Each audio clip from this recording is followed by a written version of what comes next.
Hey everyone, it's Ben Hardy here, and in today's going to be reviewing the new Lincoln Nautilus. Before we get in this video, I want to give a huge shout out and thank you to the Larry Miller Ford Lincoln here in Draper, Utah for giving me some time with this Nautilus. I'm going to include a link to their website in the description down below so you can check out what they have currently. If you have any questions or need any help, just ask for Scott. And then on a side note, if you want to save time and money the next time you purchase a car, link to my car buying guide in the description down below. Let's get into it.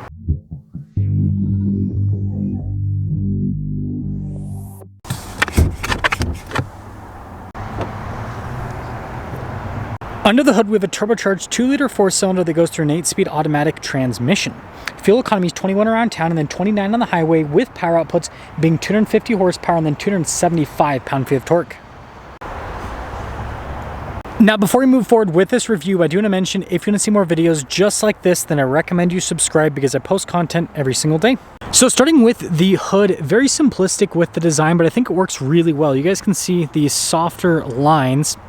And then popping down below, this is where things get crazy. So kind of a sharper headlight design. Notice how the cluster is kind of smaller in size, but you guys can see this light bar goes to the center and the Lincoln logo is of course at the center. So this is all illuminated. I think that's really cool from a design perspective.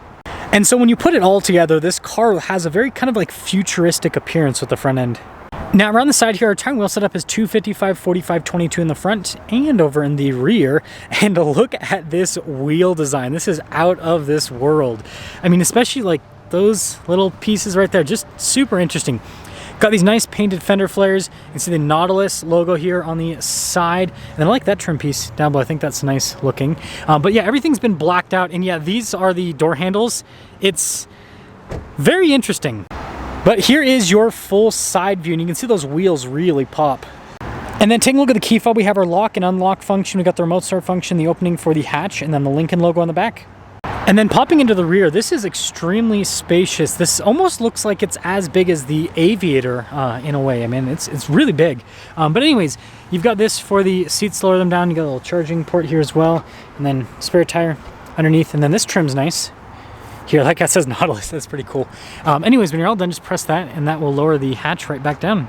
Really cool taillight design here. Again, light bar on the back. And notice that there's no, like, I mean, there's that subtle Lincoln badge down below. There's not like a ton of badging here. And then you do have parking sensors on the rear. But yeah, putting it all together, really sleek design. Again, it reminds me of the Aviator quite a bit with how that back end kind of tapers off. Now taking a look at the door panel in the back, you can see soft touch here, and I like that stitching that goes throughout. I think that looks sharp. And then I got some speakers here for the sound system Revel Ultima with this one. That's interesting for the handle release. And then these seats, I really like the trim on them. I think that looks really sharp. And then getting in is really easy. You can just kind of pop in. Legroom back here is great. I like how there's stitching on this. That's cool. And then got some USBs. That's really smart. And then we do have heated seats here in the back. You got some vents in the back as well. And these seats, by the way, are very comfortable. That's nice. And then headroom, it's good. Now take a look at the front door panel. Again, you guys can see the soft touch here with all of the stitching. We have our memory seat function. Again, more speakers for the sound system. And then all of our window controls here. The mirrors do power fold in. They do have blind spot monitoring as well. And then here's with the front seat, perforated all down the center. And then you've got your adjustments on the side. That's really nice. And then you've got your light controls here. And then look at the trim on the dash.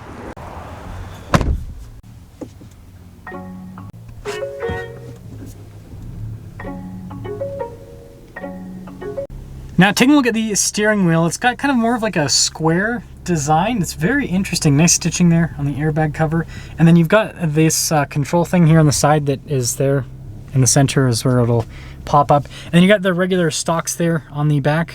And yeah, this is the big party trick here with the new Nautilus. You have this gigantic screen that goes all the way across the entire dash. And then they nicely integrate it with the trim pieces here on the side. I have never seen anything like this, and it's a showstopper. Like as soon as you get in the car, it's just like the first thing you see. And speaking of first thing you see, it is something you use quite a bit because like in reverse, that's where the camera is. It's on the screen out front. It's very interesting. But yeah, trajectory lines, turn with the steering wheel, 360 camera system. But don't you worry, you still have a traditional infotainment system, and it's a touch screen. You guys can see like control the climate with it. And, you know, responsive with the screen's actually razor sharp. This is a lot better than what I see in most modern cars. You got all the different drive modes that we can go through. I think my fingers are like cold on the tip, and so if you have cold fingers, it doesn't pick up very well on the screen. I've noticed that. So you still have the same drive modes and everything. This is fascinating to me. Heated and cooled seats. Just with how this functions. I know that some of you guys might not care, but this is very different from what you see with most cars here in the US market. So we've got all of our buttons here for the gear selector, and then little volume control, and then yeah, more physical buttons for like auto stop start, for example. And then got like grab handles, I guess. That's interesting. Wireless phone charging pads, and then some cup holders, USBs, and you can cover this up if you want. And yeah, I mean, good storage, nice trim here on the top, and then the glove box. Yeah, it's solid. And then we do have a sunroof up top, panoramic to be exact. You got the controls for it right there. So despite the fact that this looks crazy, it's all really user-friendly. Now here's a quick look at the window sticker for the Nautilus, and you guys can see all the standard equipment, and this has the 203A equipment group, but total MSRP is $69,150, and yeah, built in China. That's what I was thinking. I was like, this does not seem like a US market car. I mean, it is in the US market, but yeah, built in China. That makes a lot more sense, but let's see how it drives.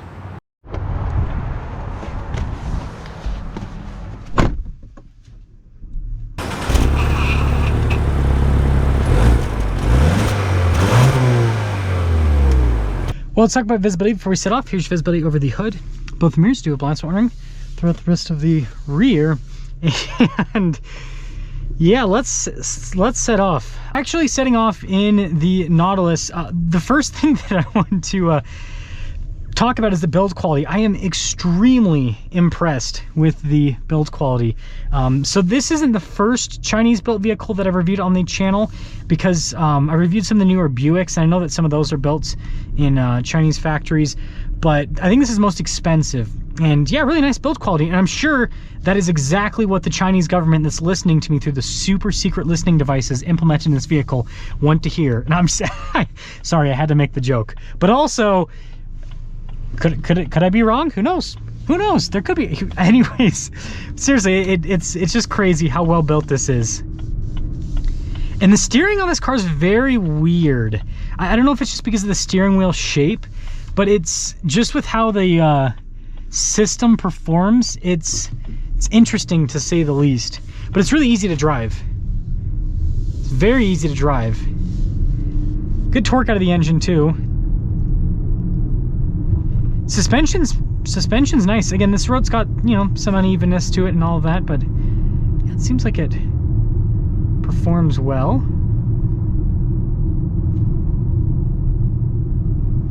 They finally fixed the crosswalk thing. Funny. I will say, I thought this screen system was going to be really distracting because it's a lot, but it's not. It feels natural. I will say though, with the steering wheel, you kind of want to put it a little bit, it's weird.